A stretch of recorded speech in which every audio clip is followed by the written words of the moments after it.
Minuto 96.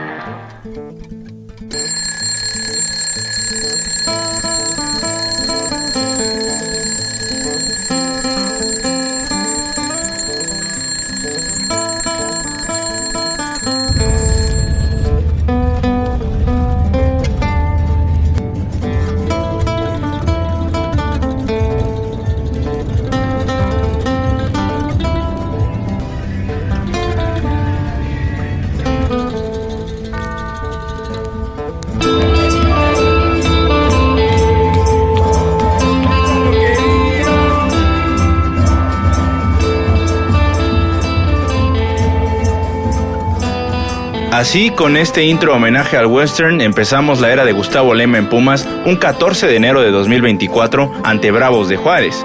Hoy cerramos el ciclo hablando sobre el bueno, para nada, el malo y el feo. 3 técnicos en la historia de Pumas que nos ilustran no solo algunas de las peores épocas del Club Universidad Nacional, sino que son además la prueba fehaciente de cómo se hacen las cosas de mal en este equipo a nivel dirigencial, sin importar quién esté detrás del telón, o eso creemos. Pues hay un factor en común en todas las directivas a través de los años, que es que al menos uno de los eslabones políticos más importantes dentro del club tiene la infame bandera tricolor tatuada en su frente. ¡Prista! Al partido tricolor ya se nos olvidó lo que hicimos algún tiempo atrás. No debemos recordar si hicimos bien o mal. Pero regresando al tema central, el feo es Mario Carrillo, un tipo que fue repudiado ni bien pisó la cancha del Estadio Olímpico Universitario cuando se confirmaba que el propio Alberto García Aspe, jugador icónico canterano de Universidad, ahora en su faceta como directivo, lo tenía contemplado para el banquillo de Pumas. Cuando Carrillo llegaba al club auriazul, tenía la etiqueta de ser una fea decisión, no solo por venir del polémico odiado rival, con un campeonato ahí mismo en 2005, sino que acarreaba un tema muy polémico también extracancha, su llamada bruja, que no era más que una sectaria del coaching y esoterismo, que se rumoreaba le movía alineaciones al entrenador americanista, no basándose en temas futbolísticos, sino en el tema de las vibras. Hay gente que utiliza psicólogo, hay gente que utiliza brujas. No. Yo utilizaba especialistas. Perdón. Con el pueblo. No, porque ha sabido de mí. Yo trabajo con María Antonieta Márquez y es un fenómeno para esas ¿Ella cosas. qué es psicóloga? Ella trabaja la parte emocional y la parte mental, la parte interna del jugador. Y Acá ahora le llaman coaching José Ramón y en mi tiempo le llamaron la bruja. Es decir, simplemente, nada más, ahora hasta le pusieron coaching. No, por favor. El contrato de Carrillo en Pumas incluía por lo mismo una cláusula para evitar los problemas que le atrajo en sus previos equipos, de que no podía traer a Pumas a su bruja o consejera, como él mismo le llamaba. De Beto te voy a hablar. Lo que no me gustó de él es que no me diera el tiempo necesario. Me dio un mes y eso me dolió en el alma. En el alma porque así como me tenía confianza, me la perdió muy fácil. Y me la perdió no por arrogante yo y arrogante él. No le gustó que haya llevado yo a mi asesora espiritual, que le llevaba exclusivamente para hacer meditaciones. Por supuesto que su omisión de la cláusula, temas extracancha con todos los refuerzos que Aspe le trajo y 2 actitudes particulares harían que su relación, tanto con la directiva como con la gente, estuviera fracturada en menos de un mes, pues el tipo rechazó los colores del club en plena presentación como técnico de Pumas frente a los medios y en su primer partido, además de perder ante San Luis, tuvo la osadía de encarar al público en Ciudad Universitaria que le cantaba cosas no tan agradables.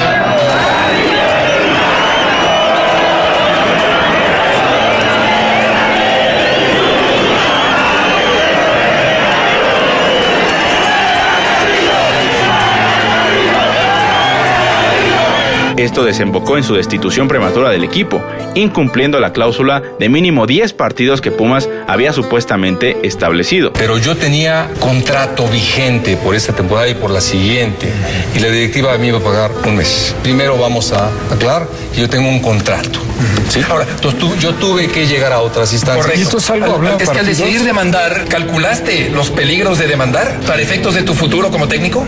Yo lo que demando más era la injusticia profesional. Carrillo demandó y su historia resultó ser una película aún más fea con el paso de los años, pues no volvería a dirigir, además de enterrar la carrera como directivo de Alberto García Aspe. ¿Aspe no te llevas con Carrillo? No, bueno, con un enfermo mental no te puedes llevar. La directiva auriazul cometió el error de ir en contra de su propia afición, o mejor dicho, en contra de la voluntad de su afición, y la cosa terminó tan mal que acabó con 2 carreras y una demanda al equipo, y no aprendimos demasiado, pues el siguiente rector, Enrique Graue, de la misma vena política que su antecesor, Narro Robles, pero aún más ladrón, llegó con el discurso de los números rojos, ares de parga, su lavado de dinero y muchas gestiones fallidas de técnicos que se cayeron del banquillo por goleadas históricas, aunque aún así, a pesar de todo, ya con Parga fuera del club, se pudieron lograr 2 finales de la mano de Lilini, quien por el desgaste natural de un proceso que nunca supo cristalizar las buenas actuaciones con un título, tuvo que salir dejando un polvorín, en el que lamentablemente, como con Aspe, uno de los íconos del club, en este caso el segundo o tercero más importante de la historia Puma, Miguel Mejía Barón, le aceptaría su proyecto a El Bueno, para nada, repudiado por todos lados, Rafael Puente del Río, con un contrato de apenas 6 meses, pero en las mismas condiciones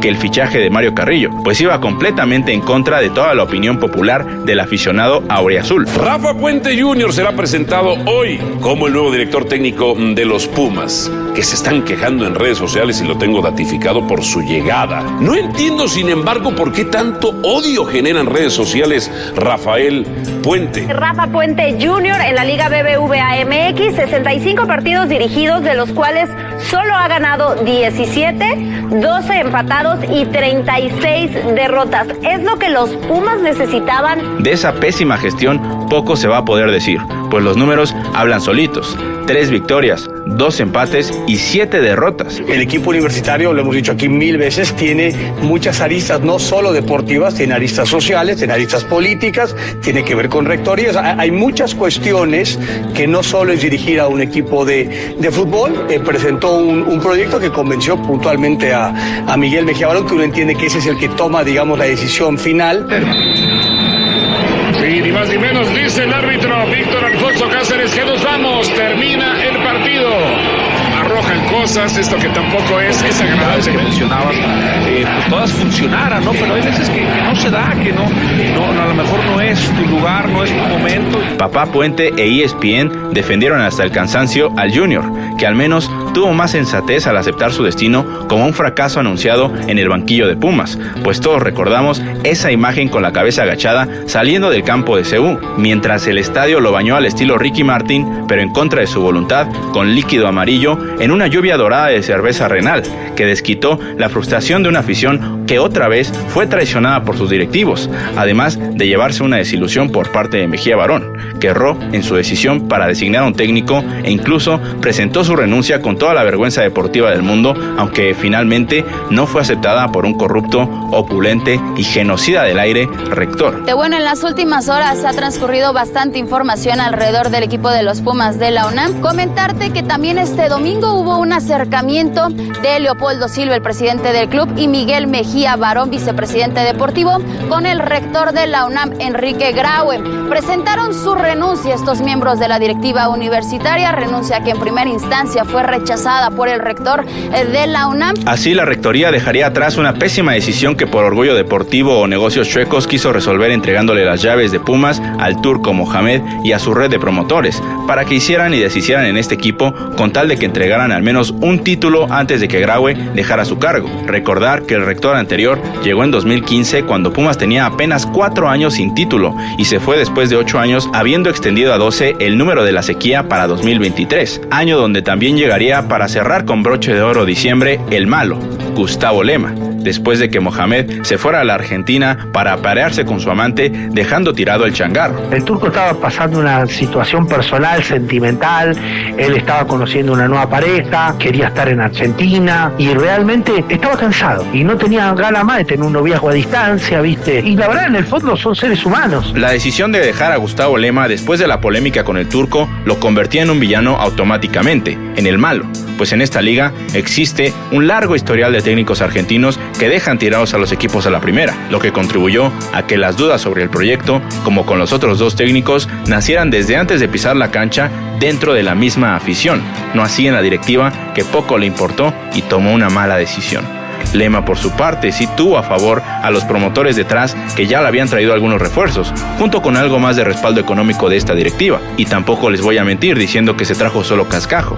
Bragarnik nos dejó a Alexandro Magallán, jugador aceptable, Pitrup, agencia afín a la misma mafia, nos trajo a Memo Martínez. Uriel Pérez nos clavó al petardo Robert Ergas, que seguramente se irá de Pumas ahora que ya no estarán sus patrones. Mohamed fue el responsable de convencer a Nathan, además de que Funes Mori, Puceto, que llegó después, y Leo Suárez también fueron incorporaciones ideadas tanto por el mismo cuerpo técnico que se acaba de ir como por los directivos, entre ellos Saracho, que parece que sigue en el Puebla y no está demostrando mucho en este equipo. Aunque todo esto al final sí terminó sumando para que Pumas pudiera tener un primer torneo aceptable con Lema.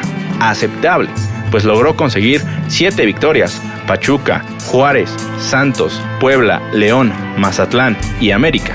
4 derrotas: San Luis, Chivas, Monterrey y Toluca, y 6 empates, muchos de ellos bastante ganables, en los que el equipo tuvo fallas garrafales que al final te marginaron de una posición en la tabla alta y, por supuesto, importantísimo, de cerrar en casa unos cuartos de final. Porque algo que siempre le pesó a Lema durante toda su gestión, al igual que a Pumas en los años recientes, fue el tema de ganar o siquiera competir de visitante. Algo que es imprescindible cuando quieres conseguir un título y sobre todo cuando quieres ganar credibilidad en el banquillo en cualquier equipo importante de la liga. Pumas entonces, después de toda esa fase regular, con el malo, un villano Gustavo Lema en el banquillo, fue a competir al play-in ese torneo contra un Pachuca que venía reventado por su saturado calendario en CONCACAF. Al final, ese juego lo sacaron adelante de visita con un jugador menos, defendiendo hasta los penales el 0-0, donde Julio González fue el héroe. El disparo se acabó Pumas es el 7. Para sus primeros cuartos de final luego, Lema y sus dirigidos tenían todas las esperanzas puestas en el duelo de ida, pero un contundente 2-0 en casa a favor del Cruz Azul, aunado a que no supiste competir de visitante contra las plantillas caras en todo el torneo, hicieron que la vuelta tuviera más un carácter anecdótico. Pumas de Lema metió nervio, anotó el primero, pero Cruz Azul logró empatarle en las 2 ocasiones donde los auriazules se fueron arriba en el marcador, además de que una nueva expulsión de Nathan Silva volvería, tarea imposible para Pumas, lograr algo diferente.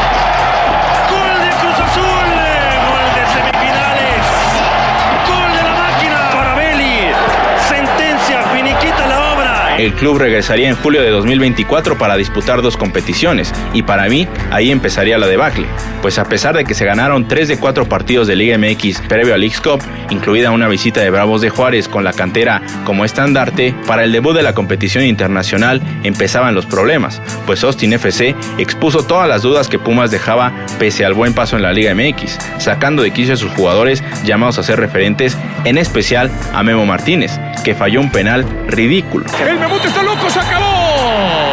Señoras y señores, lo ganó Austin. 3-2. Y la figura es Cleveland. Hacemos una pausa y regresamos. El tema mental para Pumas era vital y no parecía estarse logrando trabajar bien, y esa derrota ponía al auriazul con la obligación de ganarle al Monterrey sí o sí para no irse de la Leagues Cup tan pronto, lo cual, como el equipo hizo contra Pachuca, con todo el plantel y hasta el utilero defendiendo el 0 atrás para llegar a los penales, se logró llevar a buen puerto con una panenca incluida de Robert Ergas, que dejó sin trabajo al Tano Ortiz. Para mí, y lo digo, aunque lo aciertes o no lo aciertes, para mí esto es una falta de respeto. Eliminado el Club de Fútbol Monterrey, vergonzoso lo del Tano Ortiz. Luego Pumas superaría las expectativas de varios expertos respondiendo de visitante contra el Whitecaps, en lo que me parece el top 3 de los mejores partidos de la era Lema, con un contundente 2-0 en cancha ajena, para después ir a visitar al Seattle Sounders en lo que fue, así de contrastante, el peor partido de Gustavo. En conferencia de prensa empezaba a demostrar un cinismo desastroso en la catástrofe. Un resultado tan abultado. Se equivocó en el planteamiento, quizás subestimó al Santos. Lamentablemente no comparto ninguna de las cosas que dijiste. No comparto que nos pasó por arriba. En el resultado sí, por supuesto. 4-0, no hay nada que analizar. Pero no comparto para nada. Para mí el manejo del partido fue de Pumas. A partir de ahí este señor se fue para abajo. Pumas no volvió a encontrar un rumbo fijo, pareciera que tenía miedo de ser goleado en cada cancha que se paraba y empezó a utilizar la mentada línea de 5, que nunca fue solución. El auriazul perdió 3 partidos seguidos en la liga con su nuevo esquema, incluyendo uno dentro del marco de festejos por el aniversario 70 contra el Necaxa, que generó una reacción adversa del público en Aguascalientes, donde esta directiva, por supuesto, hizo oídos sordos e ignoró las peticiones de su afición.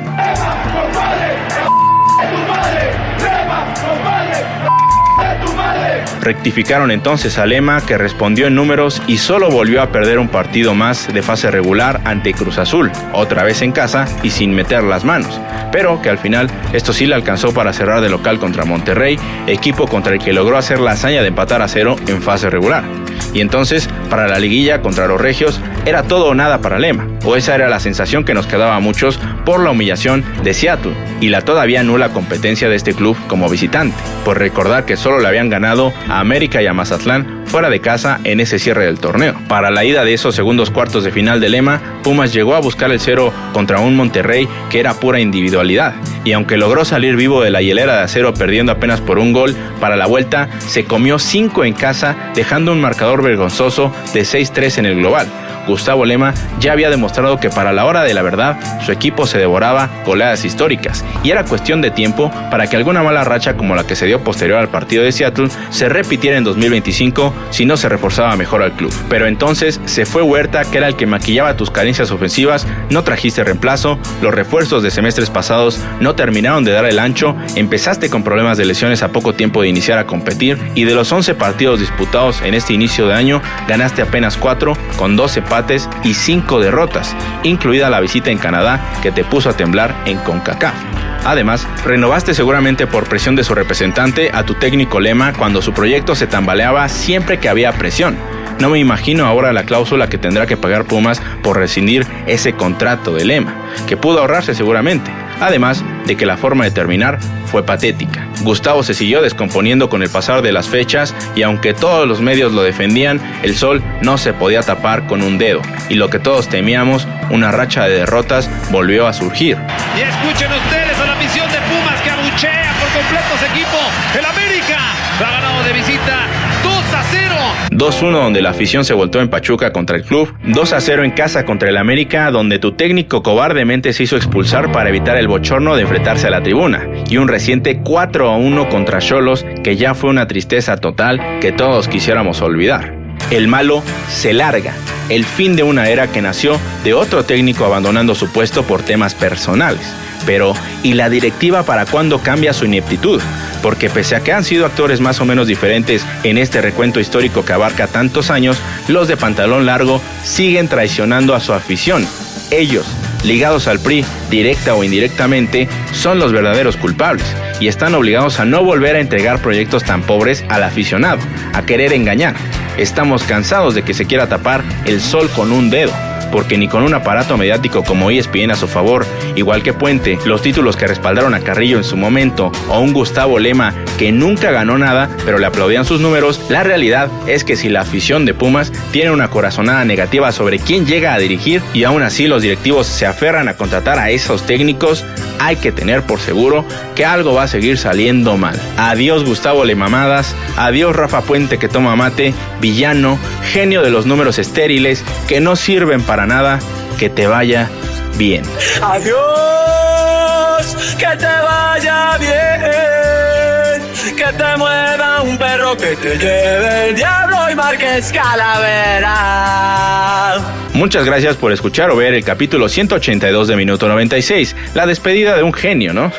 Y ahora vamos con el pase de lista. Saludos a Minotauro Music, SG7 FIFA Games, Master de Little, Tavo Cervantes, Rocío García, Nico y su hijo Nico 30 hasta Oriangato, Joseph McDonald e hijo Santi, Arihualo, Uriel Stone Méndez, su esposa Iraíz e hijos Fabián y Valeria, El Dinecro, Macalifor, Ángel López, Adolfo Cruz, Ángel Puma, Maestro, Rey Sánchez, Renosila, Omar Barrientos, Juan Cortés e hijo Alejandro, Eric Rayo, Gil Ramírez y su esposa Silvia, Uciel MX, Pedro Peter Castrejón, Gato Chávez, Enrique Maza, Jorge Rosas, Carlos Yale Parada, Seth Vizcarra, Álvaro Leiva, Pepe Rashid, Rumi Cabañas, Carlos Zamora Sotelo, Fernando Ramírez, Óscar Espinosa, Benedetto 6294, Alejandro Villa, Misa García, Javier Bates, Efraín Hernández, Marco Guerrero, Isra Sandoval, Antoine Rojas, Camazots, Embrión X34, Eduardo Hernández López, Arturo Veladiz, KRQ11, Mando Lemus, Arturo Solís, Alfredo Soltero, Edgar Alvarado, Ceder Vega, Gerardo Glés, Alpaca Vaca Mortal hasta Perú, Jules Ulloy, Saúl Santamaría, Jesús Moreno, Lord Mora, Gabo Maldonado, Ed Gerard, Luis Bernal, Johan Ovalle, Israel Álvarez, Iván Sosa, Alan Rivera, Lágrimas Negras de un Vampiro, Juan Pérez, Aarón Campos, Androli, Alberto Meneses, Aeromix, Alexis Oliva, Juan Tonches y su esposa Luz, Bigman, José Armando, César Martinioli, Bruno Mancinas, Alberto Pot, Irving Rockets, Omar Taylor, Carlos Vázquez, Doug Estrada, Alfonso Rojas, Uriel Hernández, Juan Carlos Hernández, Leo Hernández, Saúl Brindis, Mario Hernández, José Tadeo Macías Medrano, Juan Carlos Alejandre, Alberto Roquero, Javier Meléndez, Alejandro Rendi, Guasura, Brian Favela, Morten Wold Johansen, David Martínez, Heriberto Reyes, Destroyer, Oscar, Lord Kevs ML, Ed MJRSS, Luis Aníbal Bárcenas, Alberto Silva, Iván Soldevilla, Carlos XD, Luis Sánchez, Iván Serrano, Ruperto Sierra, Emanuel Zamora, Hugo Bat, Milton Noé, Gabriel Ramos, Jesús Vivanco, Alex Rivero, Kevin Castañeda, Leonardo López, Raúl Medina, David Cruz y Carl Johnson. Muchas gracias a todas y todos por escribir. Yo soy Jorge del 96 y nos vemos el próximo episodio. Gracias.